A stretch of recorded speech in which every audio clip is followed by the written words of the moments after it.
ইতিমধ্যে ভবানীপুৰ সৰভোগ সমষ্টিৰ যি আমাৰ 18টা যি ৰাউণ্ড ইতিমধ্যে সম্পূৰ্ণ হৈছে আৰু 18টা ৰাউণ্ডৰ ভিতৰত ইতিমধ্যে আমি 36,000 ভোটত আমি অগ্ৰগতি লাভ কৰি আছোঁ আৰু প্ৰায় 12,000 ভোট গণতি কৰিব বাকী আছে। আৰু এই 36,000 ভোটৰ লগতে আমি যি পোষ্টেল ভোট ইতিমধ্যে প্ৰায় 600 আমি পোষ্টেল ভোট পাইছোঁ আৰু ইলেক্ট্ৰনিকেলি ট্ৰেন্সমিটেড যি ভোট সেই ভোটৰ প্ৰায় 1800 গণতি কৰিব বাকী আছে। কিন্তু মই ভাবোঁ যে 12,000 যি বাকী আছে, গতিকে সেই 12,000-এ এতিয়া আমাক চুব নোৱাৰিব, কাৰণ যেহেতু 34,000-35,000 যেহেতু ইতিমধ্যে ডিফাৰেন্সটো ওলাই আছে। গতিকে এই যি বিজয়, এই বিজয় আচলতে আমাৰ ভবানীপুৰ সৰভোগ সমষ্টিবাসী ৰাইজৰ বিজয়, কাৰণ অভূতপূৰ্বভাৱে কি ৰাইজে যি সহায় সহযোগ কৰিলে বা ৰাইজে যি আশীৰ্বাদ প্ৰদান কৰিলে, আৰু লগতে এই অঞ্চলৰ লগতে আমাৰ যি বজালী সমষ্টিৰ ৰাইজে হওক বা বজালী জিলাৰ কাৰ্যকৰ্তাই হওক বা ভাৰতীয় জনতা পাৰ্টিৰ আমাৰ বা অসম গণ পৰিষদৰ কাৰ্যকৰ্তাসকলে আমাৰ ভবানীপুৰ অঞ্চলৰ হওক বা সৰুপেটা হওক বা সৰভোগ বৰপেটা ৰোডৰ তেওঁলোকে যিখিনি লাগি ভাগি দিলে, যাৰ কাৰণে আজি এই বিজয় আমি সম্ভৱ হৈছে। আৰু এই বিজয়ৰ বাবে নিশ্চিত ওপৰত মই মাননীয় দেশৰ প্ৰধানমন্ত্ৰী নৰেন্দ্ৰ মোদী ডাঙৰীয়া, মাননীয় আমাৰ ৰাষ্ট্ৰীয় সভাপতি নবীন ডাঙৰীয়া, আমাৰ মাননীয় মুখ্যমন্ত্ৰী ডক্টৰ হিমন্ত বিশ্ব শৰ্মা ডাঙৰীয়া আৰু লগতে আমাৰ ৰাজ্যিক সভাপতি দিলীপ শইকীয়া ডাঙৰীয়াৰ লগতে সমূহ কাৰ্যকৰ্তাসকললৈ মই আন্তৰিক কৃতজ্ঞতা জনাইছোঁ।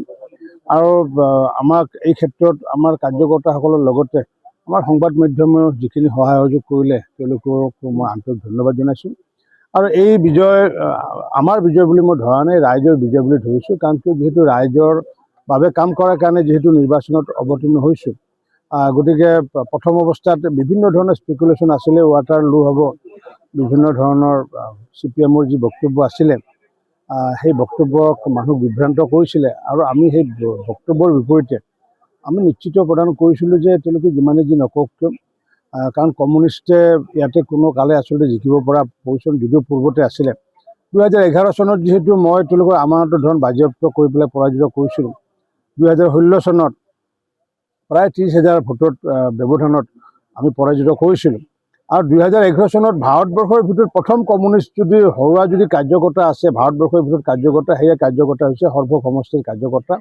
অৰ্থাৎ পূৰ্বৰ যিটো সমষ্টি, সেই সমষ্টিৰ কাৰ্যকৰ্তাসকলে প্ৰথম ভাৰতবৰ্ষৰ ভিতৰত কমিউনিষ্টক হৰাইছিলে। মাজতে যেনিবা 2021 চনত মই পাটাচাৰকুছি তাতে অহাৰ বাবে সেই সুযোগ লৈ পেলাই তাত CPM-এ জয়লাভ কৰিছিলে।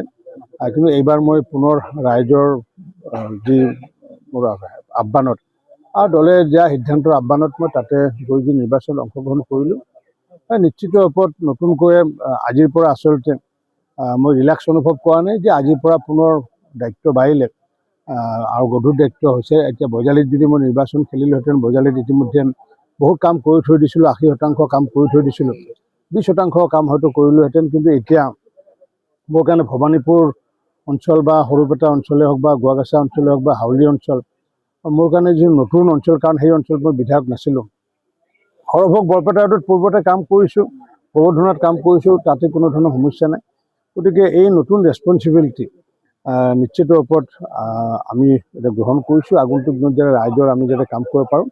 আৰু ইয়াৰ লগতে সমান্তৰালভাৱে যিহেতু আমাৰ কোনো ভৌগোলিক পৰিসীমা নাথাকে, এজন জনপ্ৰতিনিধিয়ে হওক বা ব্যক্তিৰ কাম কৰাৰ ক্ষেত্ৰত কোনো ভৌগোলিক পৰিসীমা নাথাকে, নিশ্চিত ওপৰত বজালী সমষ্টিৰ ৰাইজে হওক বা টিহু অঞ্চলৰ ৰাইজকো আগন্তুক দিনত বা অন্য যি ধৰণে চাই আছিলোঁ, নামনি অসমত যি চাই আহিছিলোঁ, যিহেতু আমি অন্ততঃ মই ধুবুৰীয়ে হওক বা বঙাইগাঁও হওক বা বিলাচীপাৰা গোলকগঞ্জে হওক, নামনি অসমৰ ৰাইজক যিমানখিনি চাই আহিছিলোঁ সেইখিনি আগন্তুক দিনতো মই চাই থাকিম। শ্লোগান আছিলে স্বাভাৱিকতে, কাৰণ কিয় প্ৰত্যাহ্বান ধৰক পশ্চিমবংগৰ ক্ষেত্ৰত আমাৰ পূৰ্বৰ পৰা যুদ্ধ অব্যাহত আছিলে। মাননীয় প্ৰধানমন্ত্ৰী ডাঙৰীয়াই হওক বা আমাৰ মাননীয় গৃহমন্ত্ৰী অমিত শ্বাহ ডাঙৰীয়াই হওক বা আমাৰ ৰাষ্ট্ৰীয় সভাপতিকে আদি কৰি পশ্চিমবংগৰ প্ৰতিগৰাকী কাৰ্যকৰ্তাই বিভিন্ন মানুহ তেওঁলোকে প্ৰাণ বিসৰ্জন দিবলগীয়া হৈছিলে। আজি অসমৰ তুলনাত পশ্চিমবংগত যিমানে প্ৰাণ বিসৰ্জন দিছে, ইয়াতে হয়তো তেনেকুৱাকৈ নিৰ্বাচনৰ বাবে হয়তো 1% মানুহে প্ৰাণ বিসৰ্জন দিবলগীয়া হোৱা নাই। দলৰ কাৰণে বহুতে বলিদান দিয়াৰ দৰে হৈছিলে। তাৰ ফলত যিহেতু আমাৰ এটা কথা আছিলে যে আমি হাৰে এটা সময়ত হাৰ মানিব, আৰু সেই কথাষাৰ বিশ্বাস আছিলে। আৰু যাৰ কাৰণে আজি পশ্চিমবংগত সেইটোৱে হ'ল যে হাৰে আমাৰ লগত হাৰ মানিলে, যাৰ ফলত আজি আমি পশ্চিমবংগত আজি জয়লাভ কৰিলোঁ।